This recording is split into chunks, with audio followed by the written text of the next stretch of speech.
Good afternoon, Chamber friends. It's so great to have you join us today for our September monthly membership meeting. Used to be luncheon, but now it's meeting, but please feel free to go ahead and enjoy your lunch if you have it with you. Our monthly membership meeting is actually presented now by our ultimate sponsors, Medical Associates Clinic and Health Plans, Midwest One Bank, Q Casino, and of course our very own TH Media Telegraph Herald. We're so thrilled to have you join us today. It is because of our members that you make our organization keep moving forward. We like to say at the Dubuque Area Chamber of Commerce that the Chamber benefits the entire community, but it is the members that make that happen. And no truer words have ever been said during this era of COVID. So thank you for joining us. We're looking forward to our program today, which is also sponsored. I'd like to recognize our platinum sponsors, and I'll read through those quickly.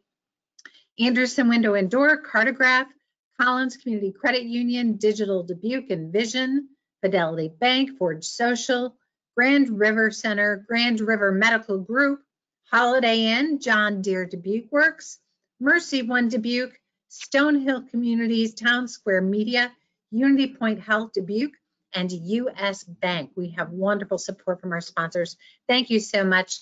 At this time, I'd like to introduce our presenter this month, Mr. John Haveman.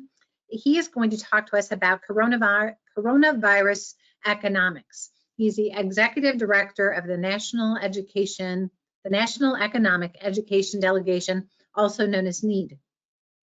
John is a noted California economist, where he's been practicing since 2001. He has a reputation for providing audiences with edible economic information that is readily useful in their work and their private lives.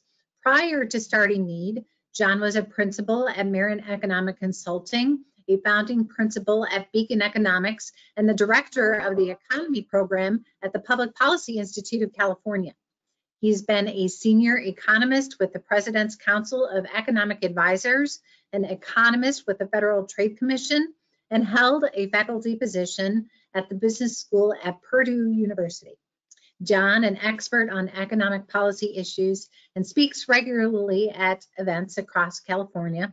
His more than 400 talks have covered a wide range of policy topics, as well as addressing the state of the U.S., California, and Bay Area economies.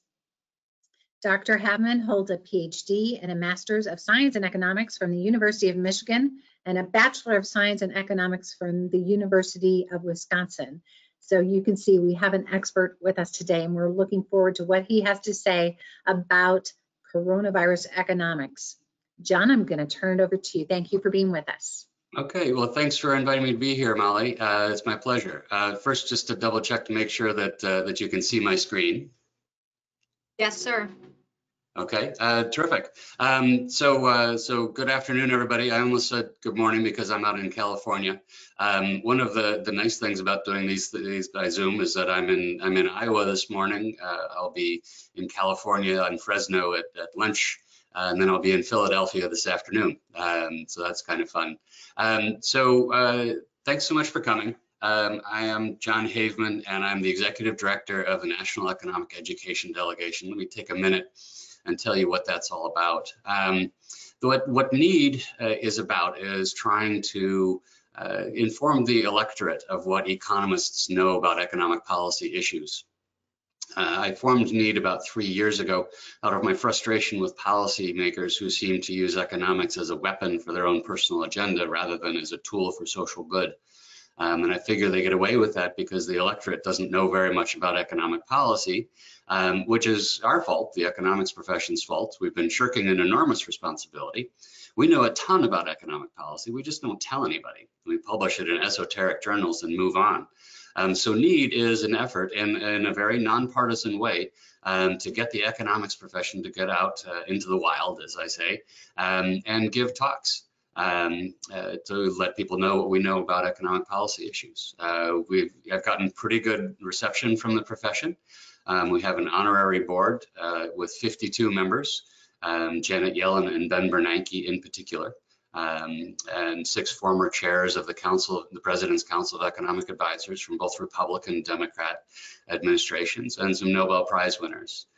We also have 520 members of the delegation.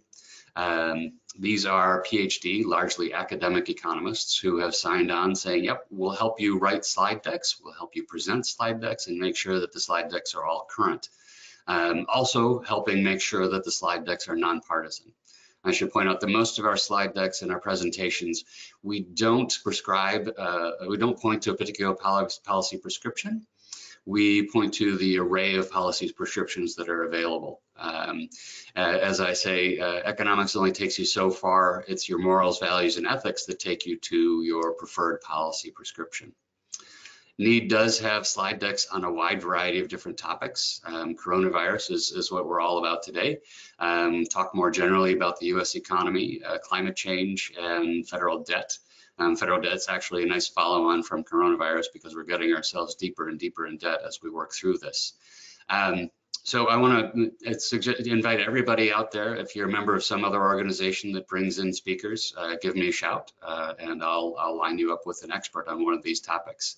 Also to Molly, if you'd like me to come back or to send a delegate back to speak on another one of these topics, we'd be delighted to do that. Okay, so let's move on and talk about coronavirus economics. As I mentioned, all of NEED's slide decks are crowdsourced from the delegation. This one was written by myself, Scott Bayer, the chair of the economics department at Clemson University, and Jeffrey Walglum at Amherst College. Okay, so what am I going to talk about today? I'm going to talk about 4 different things. One is, what is this? I'm sure that's a question to which the answer seems self-evident, but I'm going to reframe it just a little bit. Second is evidence of the impact. What are we noticing about the economy? What's the impact on the economy, jobs, the stock market? And I'll have some evidence about Dubuque County as well as the nation as a whole. Then we'll look at government policies. There have been 3 different varieties. There's social policy, fiscal policy, and monetary policy. And we'll talk a little bit about those. And then we'll examine the path going forward. You know, I confess I don't know exactly what the path forward is going to look like, but we can talk about some different alternatives. Okay, so first question, what is this? When I think conceptually about what's going on, I like to compare it to natural disasters. Earthquakes, floods, hurricanes, fires, what have you. But this is different in a couple of different ways. One is that it's global. We can think of lots of major natural disasters where the rest of the world will come in and help the recovery. But that can't happen here because everybody's focused on their own locality. Second, the duration of this pandemic is unpredictable. If you think about a hurricane or flooding or an earthquake or fires, we can put a finite time period on their duration. Not so with the pandemic, and in fact, the duration of the pandemic is to some extent under our control. The better we manage it, the shorter is its duration going to be. We seem to not be managing it very well, but I'll talk more about that later. And finally, the economic toll is enormous and potentially durable. Right? Partly because the duration of this is so long, there are going to be fundamental changes in how the economy works going forward, and I'll talk more about that. So it's a health crisis that's spilled over into the economy. It's spilled over in a couple of different ways. We normally think about recessions as starting from either the supply side. Think back to the OPEC oil price shocks of the late 70s.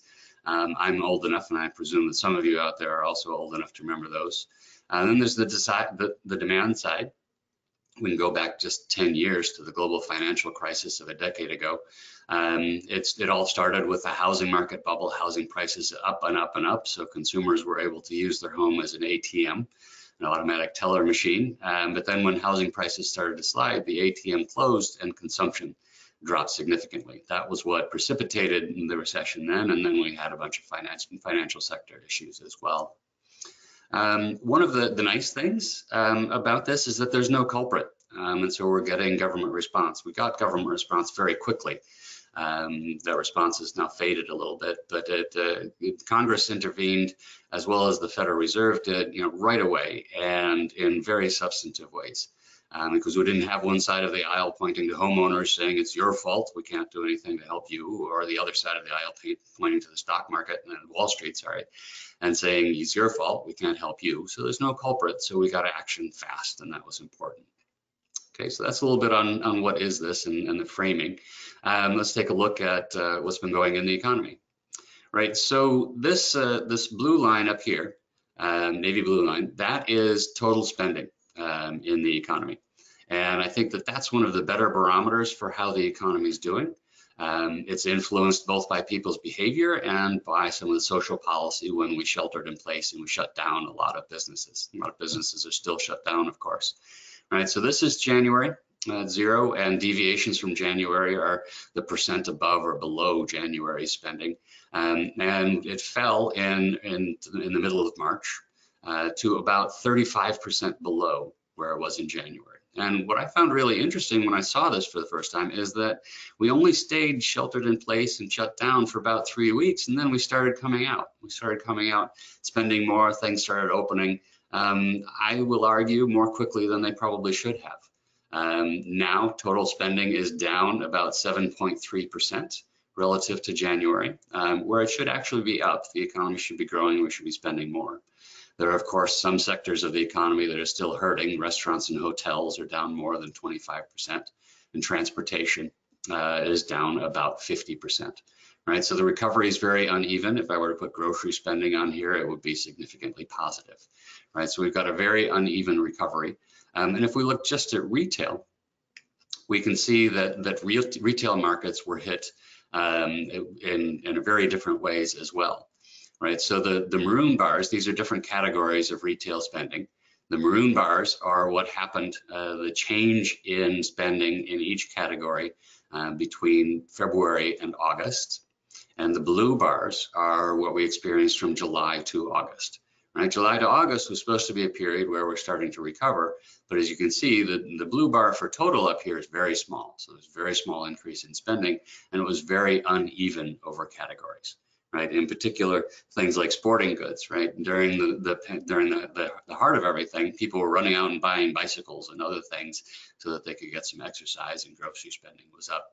Well, spending July to August was up very unevenly and not very much. You can see restaurants started to reopen. People started buying clothes again because they started going out more. But other places, not so much. General merchandise is down, miscellaneous, gas stations up just a little bit. So very uneven hit across different retail sectors. And you can see down here at the bottom, we've got online purchases, right? Online purchases as a share of all retail increased from about 10% to 16% during the course of what we've been experiencing. Okay, we can look at employment. So here's a graph that I have produced regularly over time.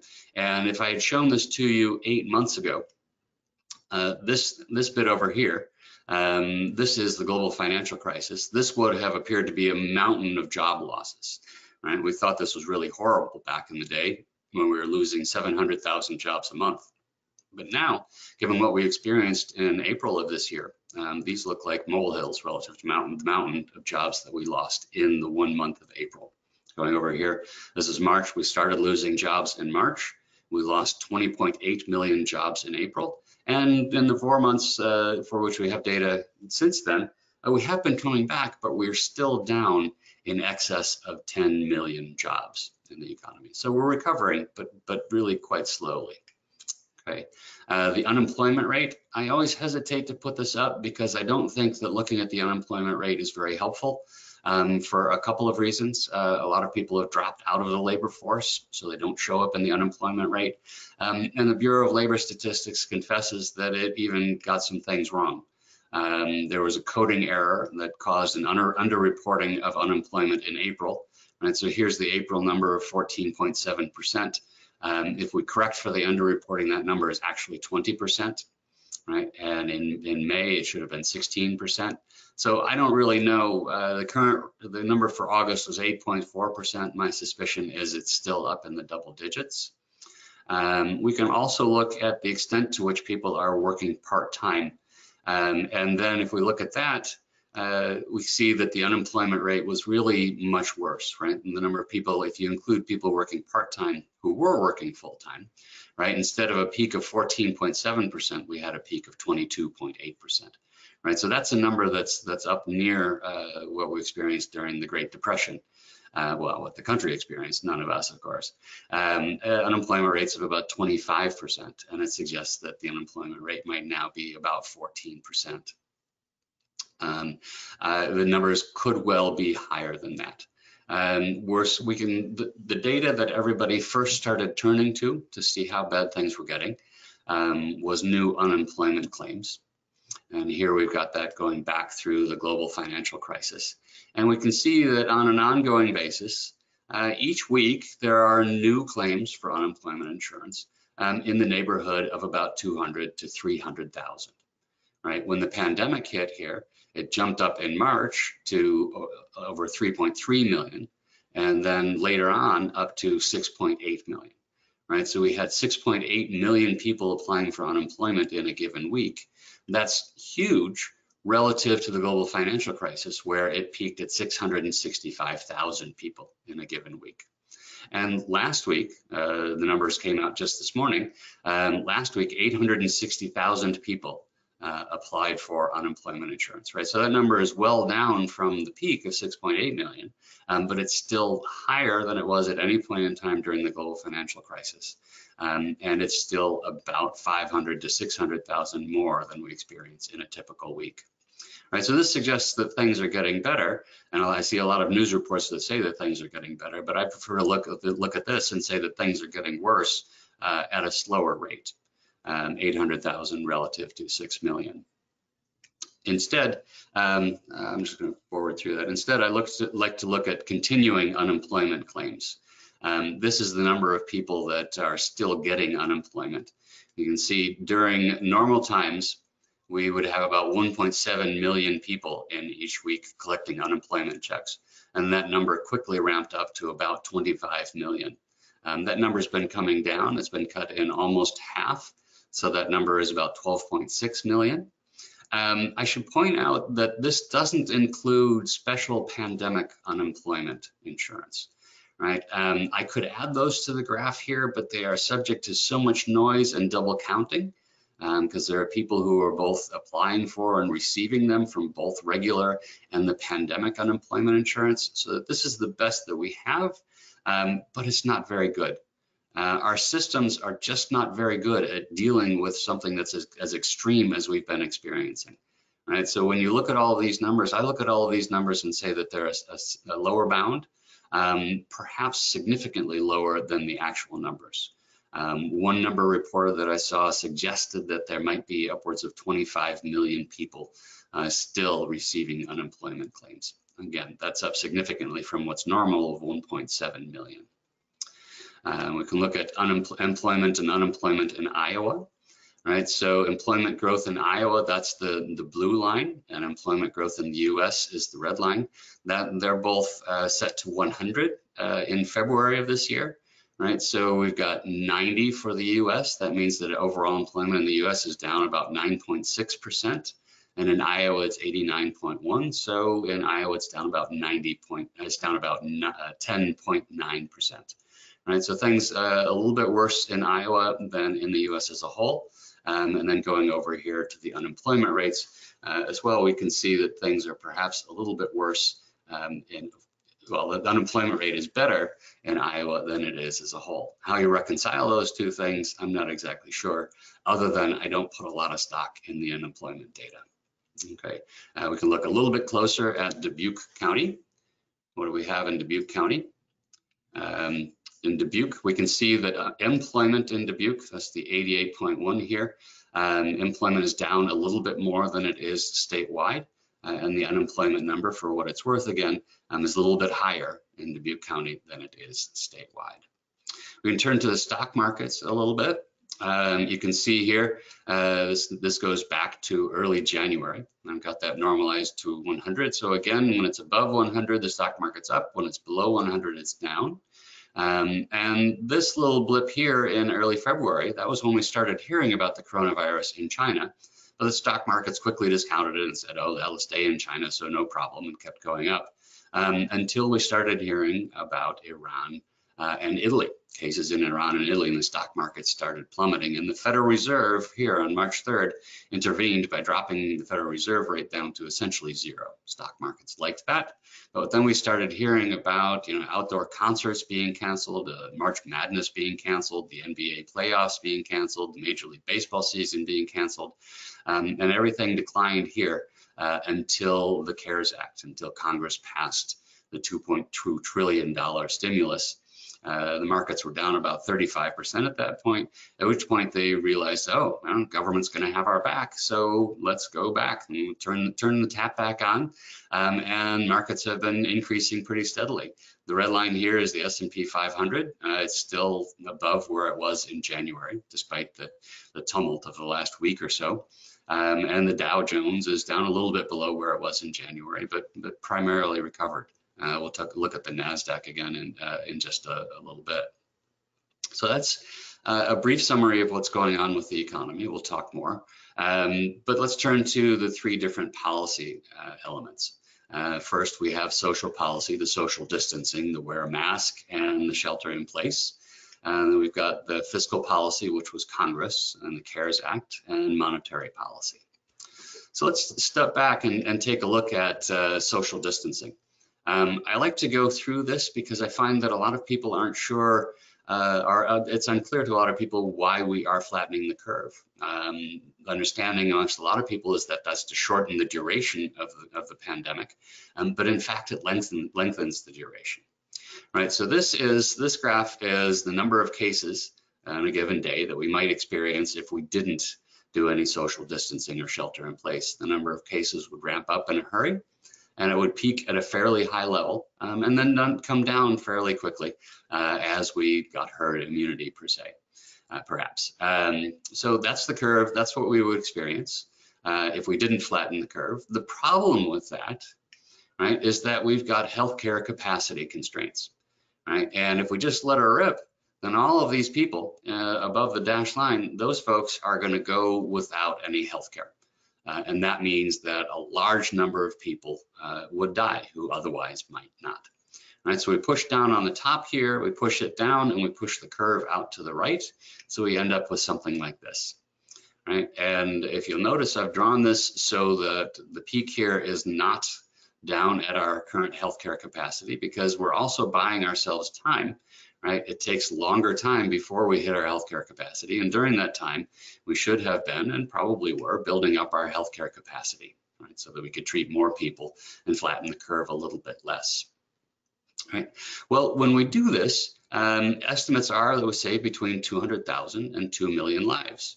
So that's the benefit, but in economics, it's my obligation to tell you that remind you that is, that there's no such thing as a free lunch, so that when we do that, we cause harm to the economy. Right? And we can compare the harm that we would experience if we just let her rip. That's the red area going down. We can compare that with the economic injury with protective measures. Right? And the economic injury with protective measures is much more significant than it otherwise would be because we're shutting down entire portions of the economy. And we did that in a hurry at the start, so the economic impact is bigger, faster, and it goes on longer. The number of cases go on longer and the economic impact goes on longer. Right, so the economic impact goes on longer for two reasons. One, because cases are and the protective measures are still in place. And two, because there's likely to be a big psychological hangover. Right, one of my co-authors, Scott Bayer from Clemson University, right, he went to the national championship football game, watched Clemson win, which was great, but even he isn't sure he's ready to go back out and share Saturday afternoon with 80,000 of his closest friends, even if they were to play. Right, so this really prolongs the duration of the pandemic. Let me tell you a little bit. So it's also a rare moment of unanimity within the economics profession that we're doing the right thing. Right? Yes, we're causing significant harm to the economy, but we're saving lives. Let me quickly walk you through a back of the envelope sort of cost benefit analysis, standard tool in the economist's toolbook. We want to look at the benefits. Right, the benefits of social distancing, we're going to guess that maybe we save 600,000 lives. Again, the estimates were between 200,000 and 2 million.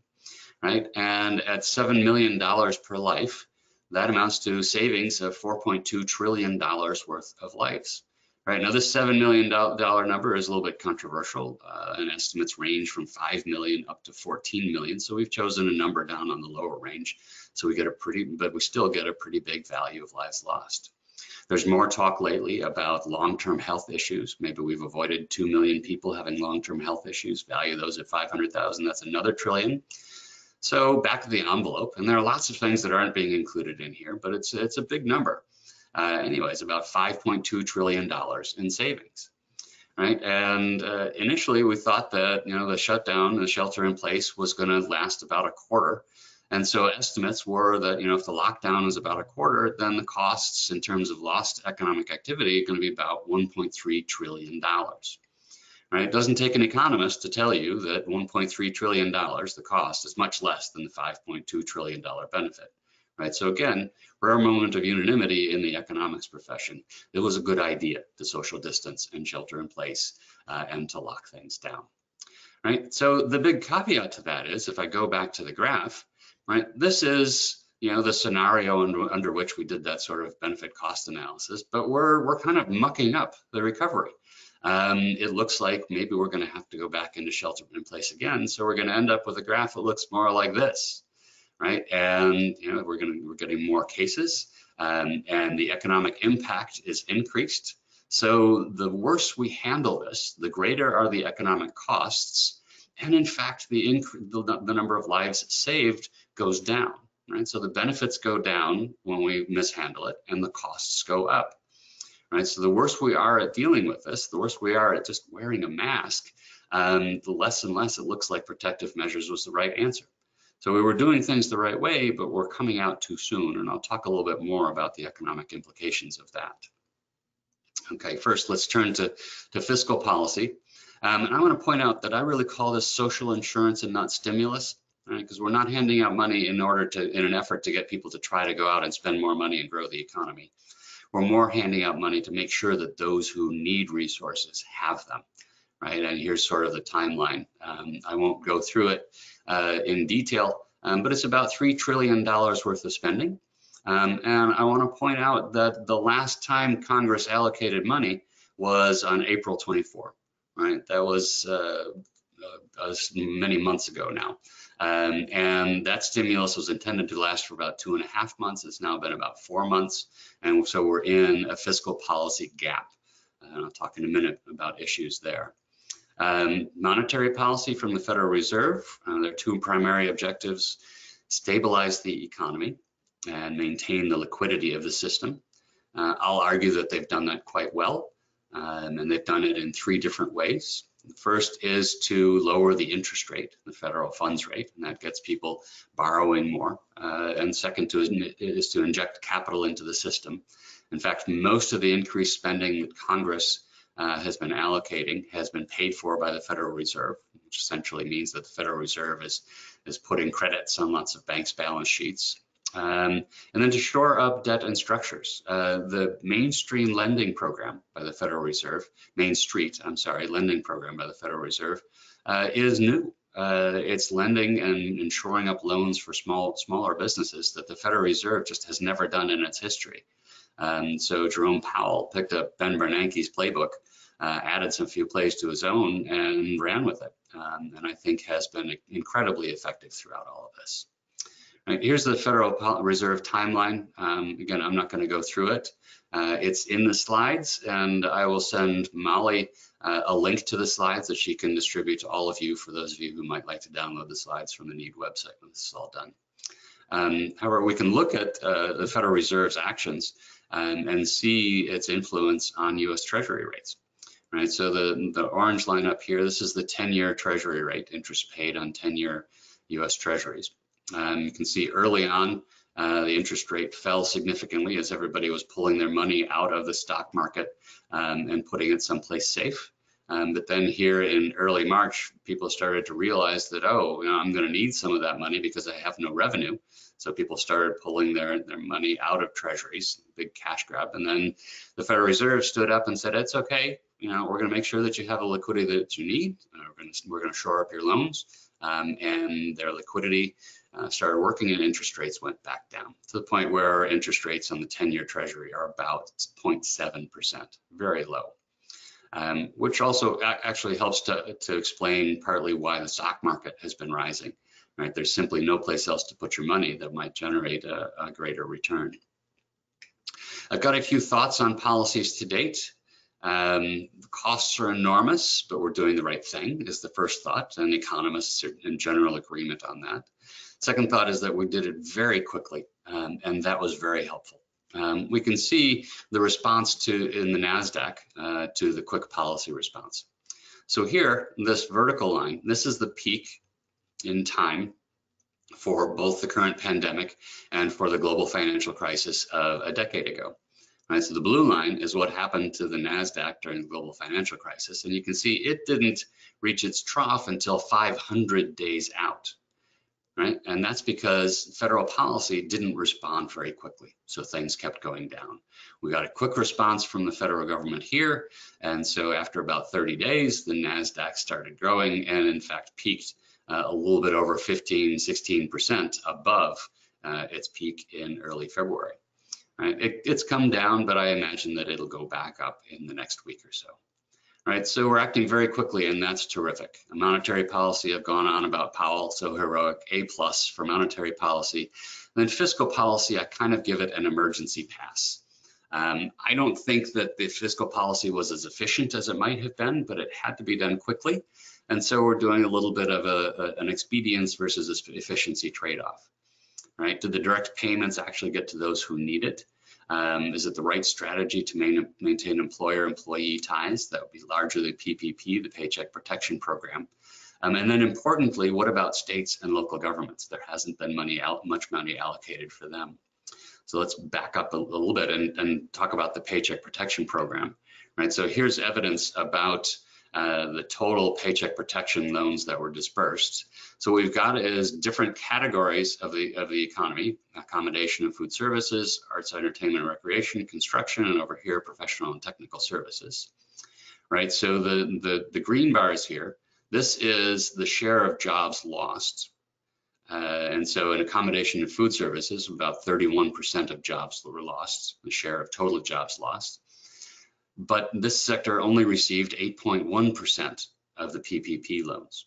Right, over here, we can see that professional and technical services, they only lost 2.5% of all jobs, right? But they received about 13% of all the PPP loans, right? So you can see there's a big disconnect between who needs it and who got it.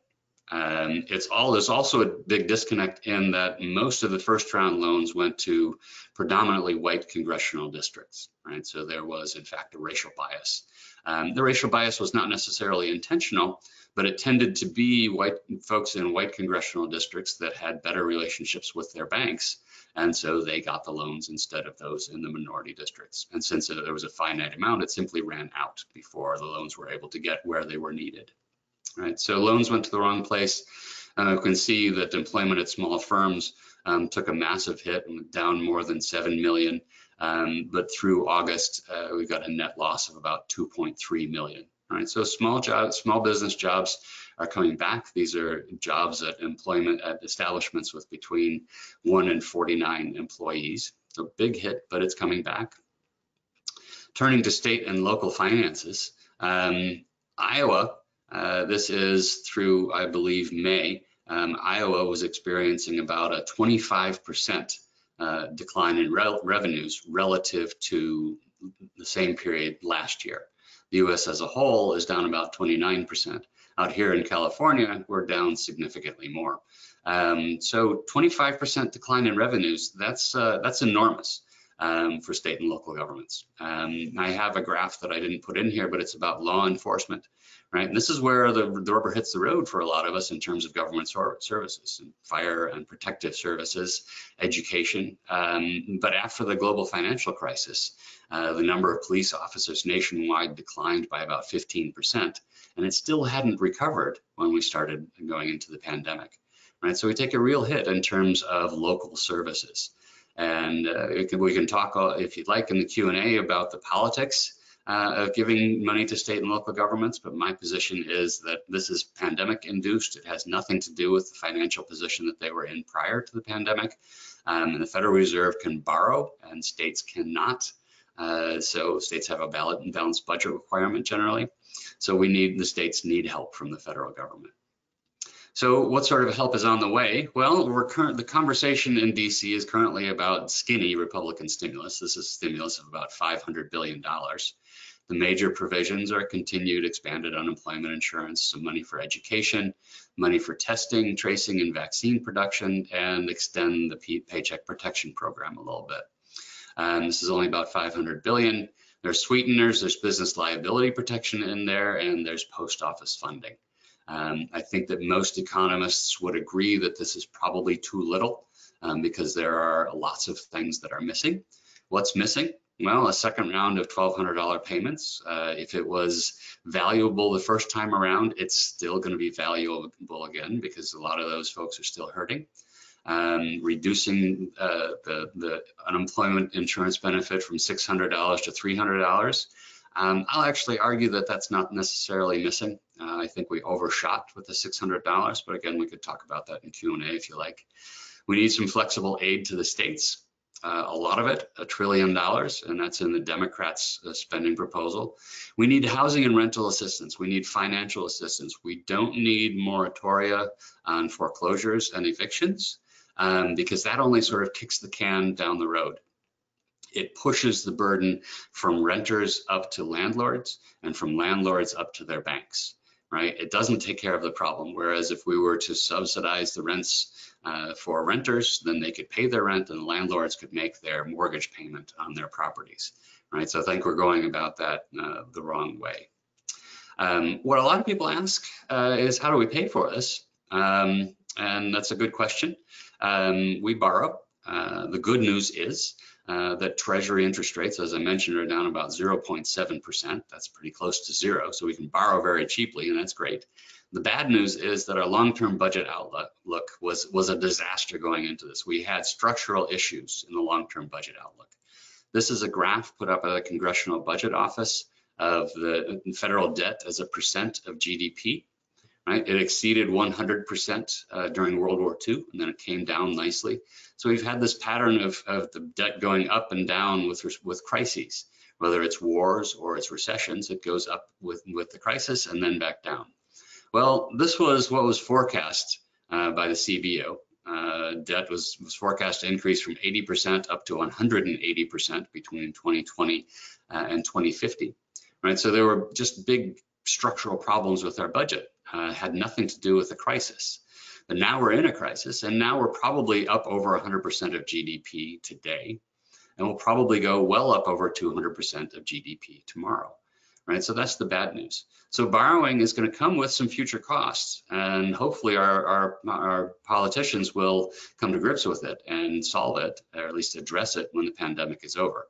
But for the time being, when your house is on fire, you put it out. You don't worry about whether or not you're in a drought. You just spend the water and put it out. Well, our economic house is on fire. And although we're in a budgetary and a debt drought, we need to spend the money. We need to borrow from the future and spend today. That probably will mean slower economic growth in the future, but it avoids some horrendous costs today. Part of those horrendous costs we're not avoiding because there are huge inequities, racial inequities, lots of reports about how minority and low income communities are being hit more heavily by the virus. More people are coming down with COVID and more people are dying in minority communities. Telecommuting, right? This goes to the jobs that are at risk, right? Those of us that can are telecommuting, but primarily low wage jobs cannot, and so they're at risk. Most households don't have much money to weather a financial storm, and this is a big financial storm for many households, so it's putting a huge burden on lower income households. Then there are huge educational inequities, right? Kids in low income families learning from home, they may not have Wi-Fi in their home, so kids who were behind the 8 ball to begin with are now further behind. We can look a little bit about the industries that were hit hardest. This is change in employment. The blue bar is the change from February to April. So leisure and hospitality was down by about half in terms of jobs. That's since recovered. This is February through July. So we're about halfway back to normal, but still down 25%. And you can see these are the three sectors of the economy that would hit the hardest. And those are primarily employment opportunities for low income workers. So it is low income folks that are hit the hardest. What does the future bring? You know, it depends on our ability to harness the virus, but certainly I hope it brings more government policy, more government spending. It's also going to bring some structural changes to the economy. We're doing a lot more telecommuting. We'll see the extent to which that continues.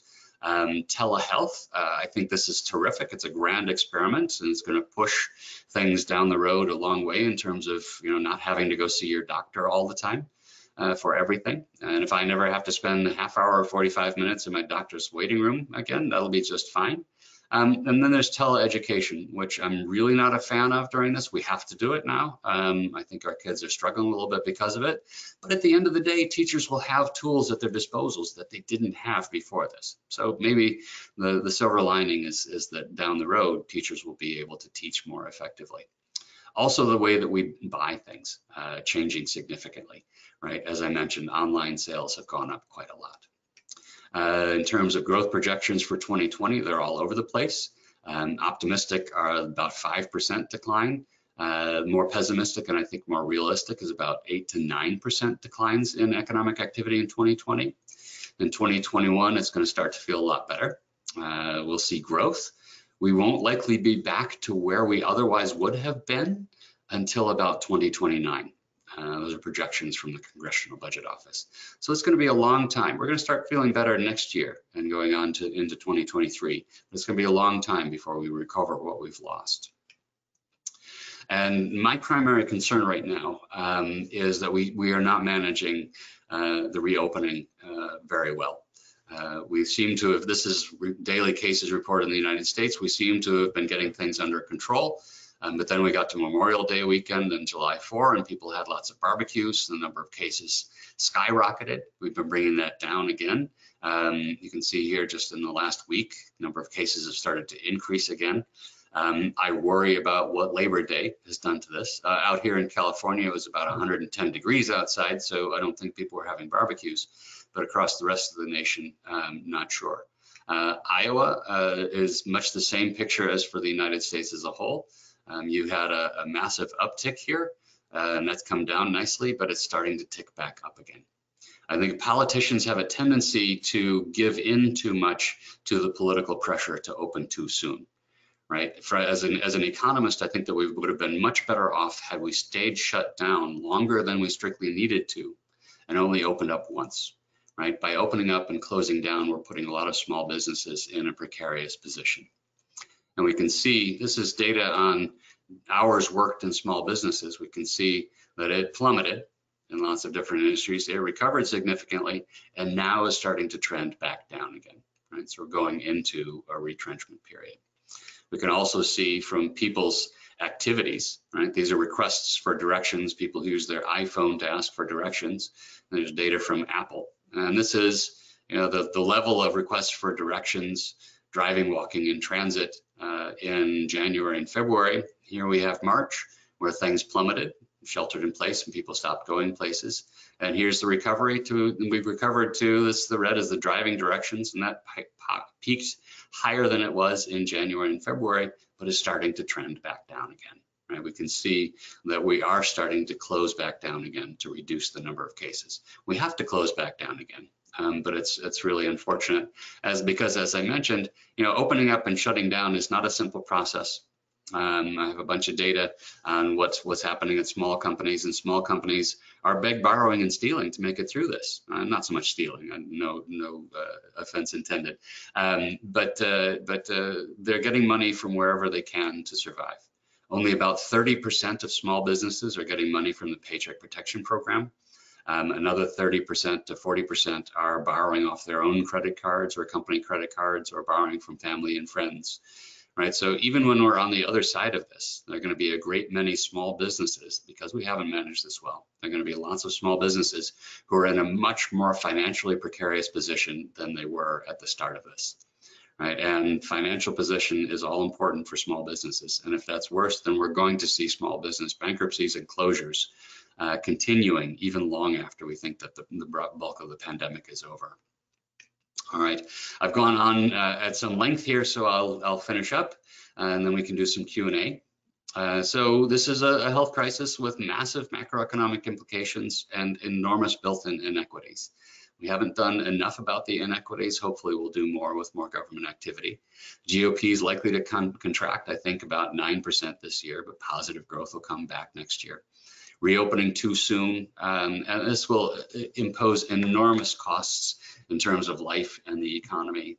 And there are some economists who are thinking maybe we should just shut down again, shut down for a period of 4 to 6 weeks, and just get the virus under control. And then that would be an investment both in health and the economy. I'm not sure that I'm there, but it's certainly something worth contemplating.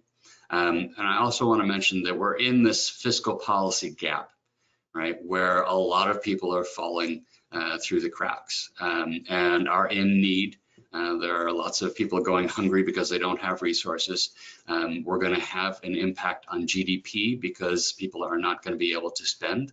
Unemployment rate may well tick up a little bit because of the fiscal policy gap. So hopefully our politicians will see that as a big problem and act sooner rather than later. Okay, that's what I have. Here's some information about need and how to contact me and get your slides if you want to. I will send all of this information to Molly, who I hope will circulate it to you. So now I will stop sharing my screen and I'll be happy to take Q&A for as long as you'd like me to stick around. Hi, this is Ellen. So I have a question that I'll read off to you. Your graph shows increases in number of cases, but it does not show a relation to number of tests that were being done. No, that's right, and there's an issue there, and there are other statistics that one could look at that sort of reinforce what's going on with the number of cases.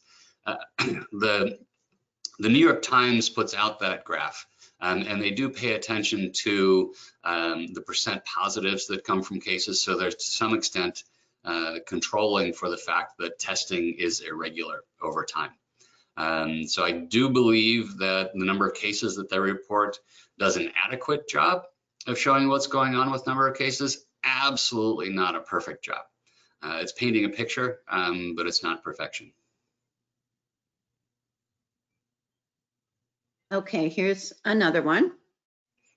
We are hearing from employers on the difficulty in finding employees due to the federal unemployment benefit. Though it's gotten better, wait, one more, there's a little bit more, I couldn't read that word. Though it has gotten better with the reduction, there is still concern about the government competing with them for workforce. You mentioned the unemployment benefit. Can you speak more to that? Yeah, I mean, so I believe that people are staying on unemployment longer than they strictly have to, and maybe are not seeking opportunities. It seems inevitable because that $600 a week is really a large amount, especially for lower income workers. That said, economists have been looking really, really hard for any evidence of the incentives to stay on unemployment because of the large benefit. I'm not saying that our data are perfect and that we're able to find it if it exists. And again, I believe it exists to some extent, but it doesn't appear to be a huge problem. And the explanation for that is that people recognize that those benefits are gonna come to an end. And the long run benefits of taking a job and foregoing that $600 payment may well be greater than staying on unemployment and collecting that. So I think that the government made a mistake in going as high as $600. It wasn't strictly necessary, and it's allowing a lot of people to pay down bills and save more. But at the same time, there was something that needed to be done in excess of what's just normally done. Okay, there are no more questions at this time unless, oh no, here's one. We are hearing from our members most impacted by COVID about the Restart Act, but can't seem to get enough traction. What is your perspective? I'm sorry, the Restart Act? The Restart Act. Is that what they're calling additional government spending? If that's what they're calling additional government spending, then I think that we need it. We need it fast. We need it a month ago. And we need more than the 500 billion that is in the skinny stimulus that the Republicans are putting forward. I don't think we need the $3 trillion that Democrats are putting forward, but lots of economists, myself included, think that we probably need somewhere between 1.5 and $2 trillion worth of spending. We need it right away. Okay, I don't see any more questions. This is Ellen. So, yeah. With that, then, John, thank you so much for being here today. We greatly appreciate it. And if any questions get forwarded to our office, we'll make sure to make those available to you. And as you stated, we will be sharing any of the information John has. And this video will actually be posted on our website as soon as we get it all loaded. So if you have any questions or want to follow back up on something, you can rewatch it and get John's contact information. So thank you all again for being here today. And we look forward to seeing you at next month's monthly membership meeting. Great. Well, Molly and Ellen, and thanks so much for having me. It's been a pleasure, and I'll be happy to come back on either this or some other topic at some point in the future. Thank you so much, John. We appreciate this. This was a fascinating program. Okay. Be well, everybody. Thank you. You too.